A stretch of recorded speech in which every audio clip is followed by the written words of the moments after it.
Thom Hartmann here on the best of the rest of science and green news. You need to know this. There's an important lesson to be learned from the ongoing coal ash disaster in North Carolina. When business and politics mix, the public pays the price. So it's up to the government to put a firewall between the profit makers and the regulators. When that firewall is breached, the results can be devastating. Just look at the disaster in North Carolina.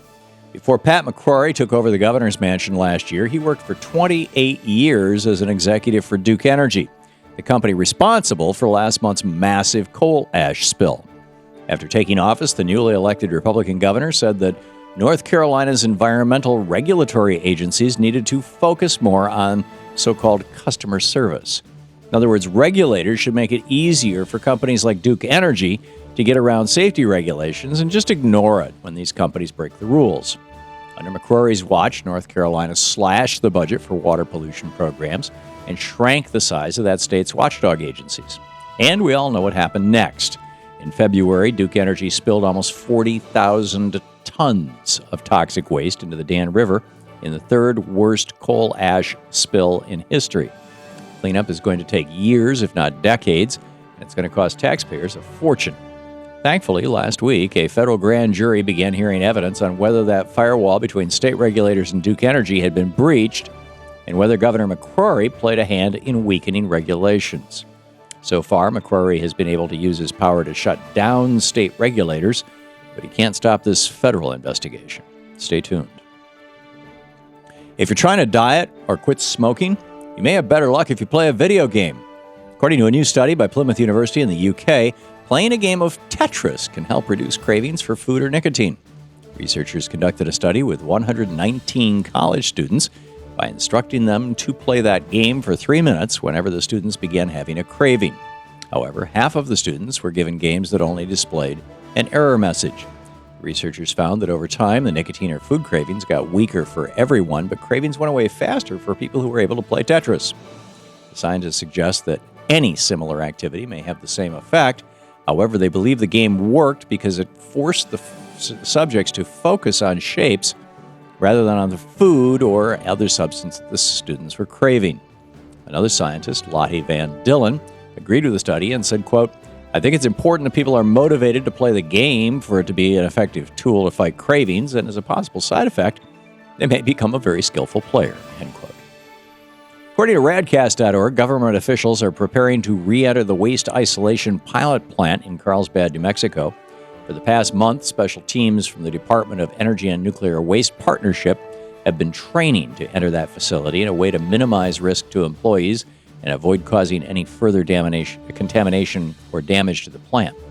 The teams will investigate the cause of the leak and assess the damage to containers of radioactive waste. Although officials have continued to claim that this event poses no threat to human health, various sources, including experts and individuals who contribute to Radcast, reported radiation levels near that plant as recently as last week. From what they report, the situation in Carlsbad is far worse than officials claim. But you won't hear that in the corporate media. Be sure to check out radcast.org for radiation readings and all the real nuclear news. Another week goes by and we learn of yet another toxic fuel spill. Just since last week, there have actually been at least 2 new oil-related disasters. One spill was discovered last Monday in a nature preserve near Cincinnati, Ohio, and the other occurred over the weekend when an oil barge collided with another ship in a Texas waterway. The spill in Oak Glen Nature Preserve was reported after a man walking in the park discovered a 10,000-gallon leak, and investigators had no idea how or when that leak started. Saturday's spill in Texas was much larger, as much as 168,000 gallons of black tarry shipping oil coated the water near the Texas City dike. As of 10 p.m. on Saturday, the Coast Guard was still investigating the cause of the collision, and officials said that the spill had not yet been contained. When is our nation going to get it? From coal ash spills to pipeline leaks to numerous train and barge accidents, the fact is that no type of transport is safe for fossil fuels. And that's not even considering the dangers of burning these fossil fuels. For the sake of our planet and our species, we must stop this addiction to dangerous fossil fuels. And finally, earlier this month, lawmakers in France doubled down on their stance against GMOs.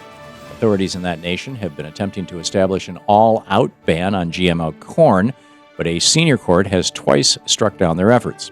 So French officials have renewed a ban on planting any genetically modified corn until they can debate a permanent law in April. Scientists in that nation have compiled evidence of the dangers of GMO corn, both to health and to the environment. Those experts, along with other environmentalists, welcomed the renewed ban, although they continue to call for a permanent law against any and all genetically modified products. In our nation, we can't even seem to pass legislation to label GMOs, let alone ban them, while countries around the world are recognizing the risks of meddling with Mother Nature. Activists and experts all around our world see the dangers of GMOs, and we must fight for the right to know what's in our food.